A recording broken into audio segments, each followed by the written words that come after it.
So good morning, good afternoon, or good evening, wherever you watch it or whenever.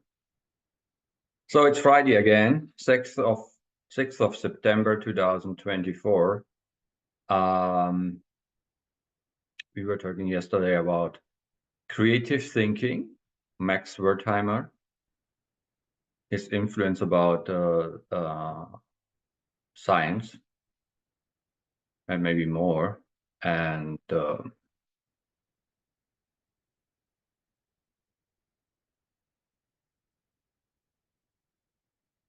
repeating myself, but I do that for a purpose. So the most creative, the most efficient creativity you can practice is creating your own self-concept.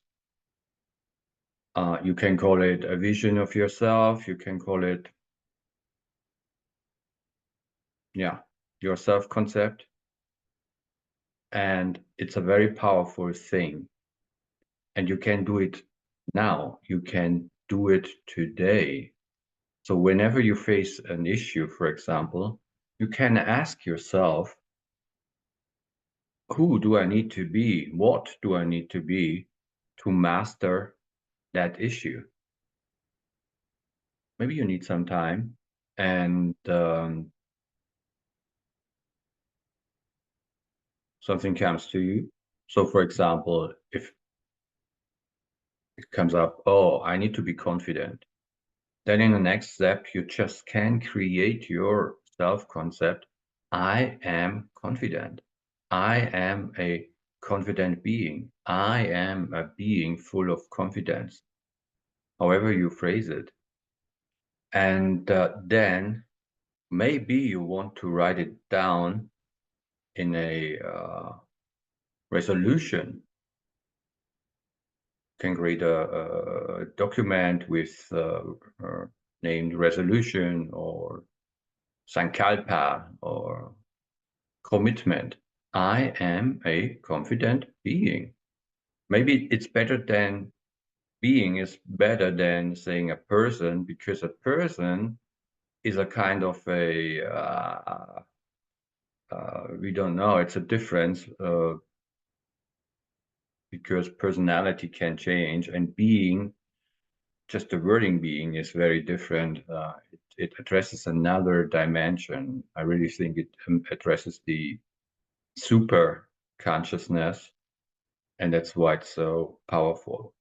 So then from today onwards, every day you read your resolution, best is loudly, and up till it is true.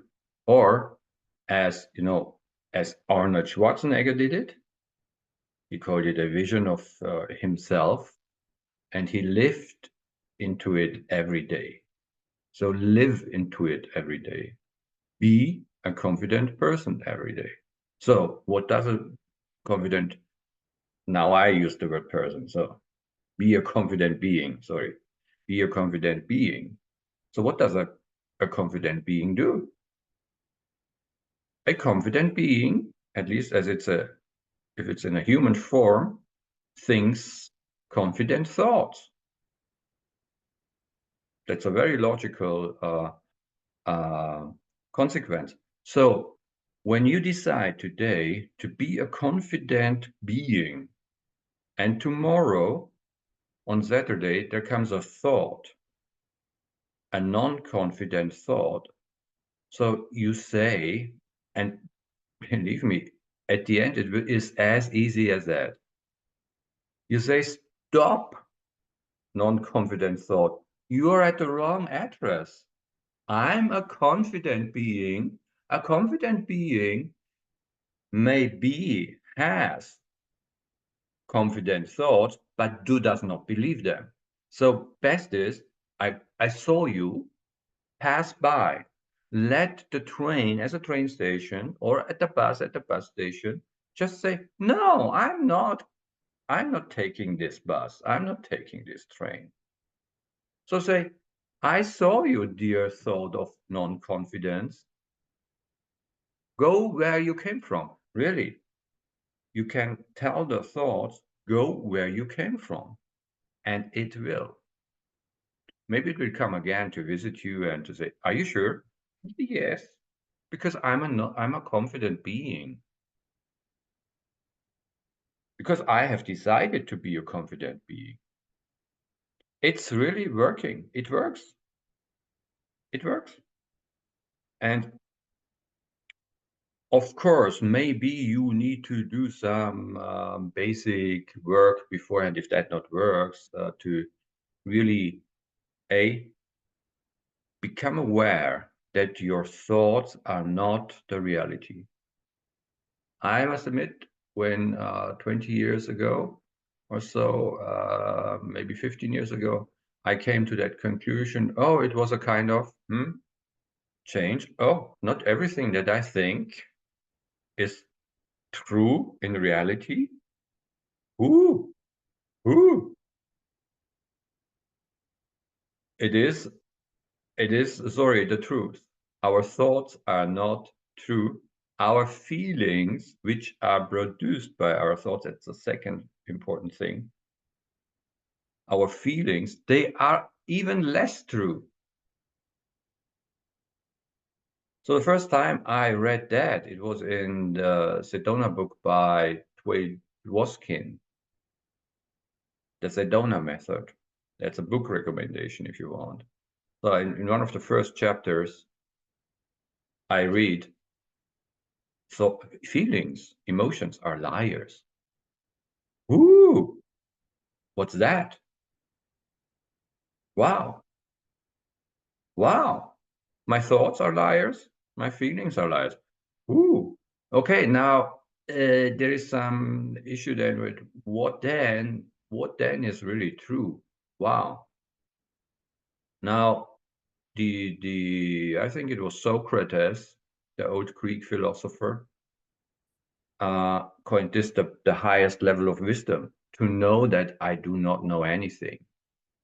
And I only know at the end one thing for sure, I am. That's the only thing I can really be sure of. I am. Being. That's being. And another thing is, I can, I, in my beingness, if to say, I can create myself from there on, from that basic level of being. I can decide what I am, who I am. Means, for example, confident, the attributes. I can decide. And even if you have to make a distinction between behavior and being. So if I say I'm a happy being, I'm a happy being. And tomorrow I feel a feeling of kind of, I say, okay, I have to work. I don't want to be happy. I just want to work and get rid of that work and get it done. And then another thought comes, oh, are you really a happy being? And I would never believe that I'm not a happy being because that in 1 hour I'm not the most exciting or most enthusiastic person. So behavior does not, how do you say, there's a correlation between behavior and being, but behavior does not define my being. It's an important distinction. Just because in the past, our mental system is very selective in everything. It must be because we have 40 million bits, 40 million bits every second approaching our perception systems. And our conscious awareness, our waked consciousness, can only process 4 bit or so per second. So there's a huge selection of information. So everything now in that room, which is not moving, You know, my subconscious perception filtering system says, hey, I don't need to bother you with all that thing, that that picture on the wall, that elephant there, which is not moving, it's always there. I register that information, but I will not bring it to your waked consciousness because at the moment it's not important. Something which does not move, just is there in a room, seems not to be important right now. If something is moving, immediately my attention will go there, right? So our selective mental system takes things sometimes out of context. I'm not saying our mental system is not working efficiently, but sometimes it's a kind of tricky thing. So, for example, I had this example some weeks ago. Uh, when I had a behavior in my childhood, I can now remember it going back some decades, some number of years. Oh, I had this this behavior, so I am. So if I was a kind of a quiet child on Tuesdays when auntie and uncle were there, the conclusion then is I am a quiet being. And I realized, ooh, where's the conclusion coming from? Because when I inquired that thought, is that true that I was a quiet being all the time? No, it's not. Because on the same day, I was a very, very, very active child in school and wherever with my friends. I had friends in the village. We were always doing something. So it's not true. It was just one day in the week, and of course it was from it was every week. So probably from the second from my first year on this planet up till my, let's say, 18th. So this is 50 times a year times, say, in the first 10 years, 500 occasions where this happened. I had to be quiet and I had to listen what the adults say and don't bother us with your stuff. So I was quiet on Tuesday evening because I had to.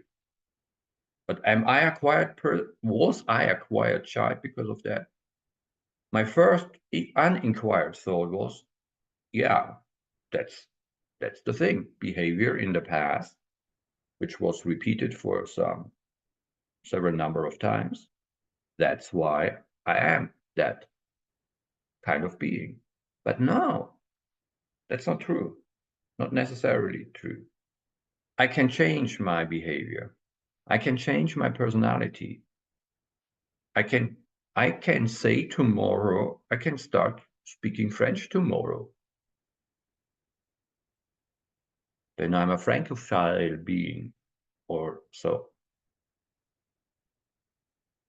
I can change my language, I can change the way I do things, I can change my behavior, I can change my moods, I can change everything. So I'm nothing. I'm nothing and all.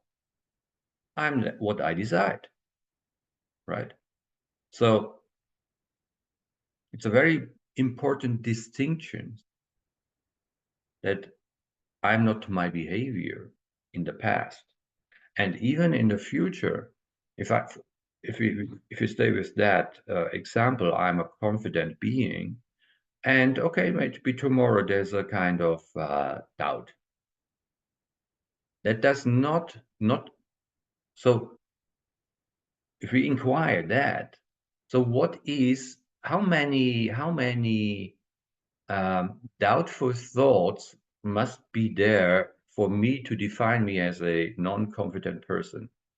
One, And this is a big thing. We think I always have to be happy, confident, powerful, strong. And whenever there's a single adversary thought or feeling, this concept collapses down. That's another concept we all often have, right? But that's not true.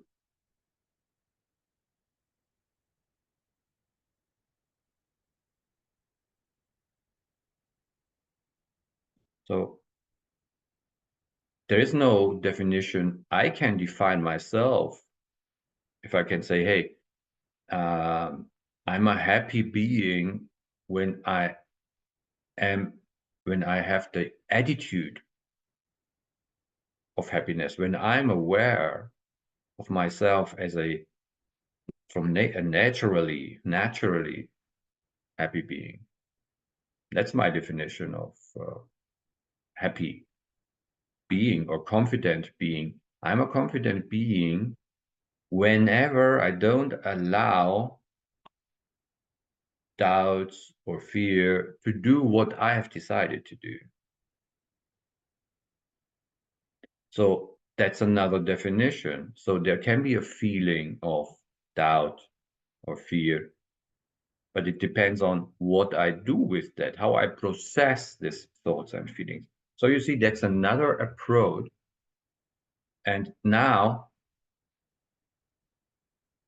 it is true, in order to create new self concepts, you have to eliminate kind of old beliefs which are running in your system, mostly subconsciously. And you can, for for practicing there, for doing that, the the most important, most effective thing to get rid of old patterns, old beliefs, old self concepts is by inquiring them. And if you do this work, you can do Byron Katie's work of there are free resources in the internet with some worksheets there. You can start practicing by first judging others, doing the work, and inquiring your thoughts about others first. That's the best practice, and then you can do it with yourself, with your own self concept.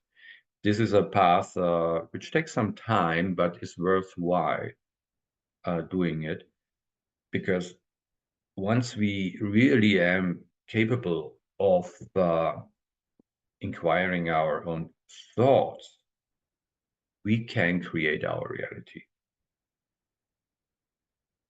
Because actually our thoughts are our reality.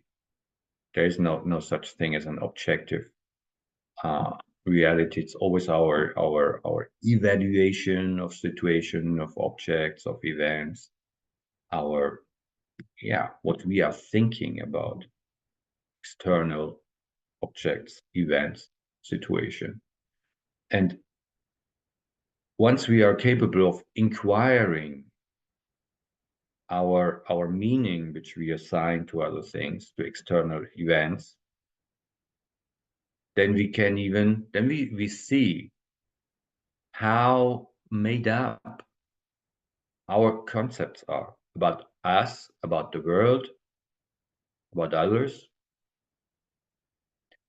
And when we see that these concepts have been made up by ourselves,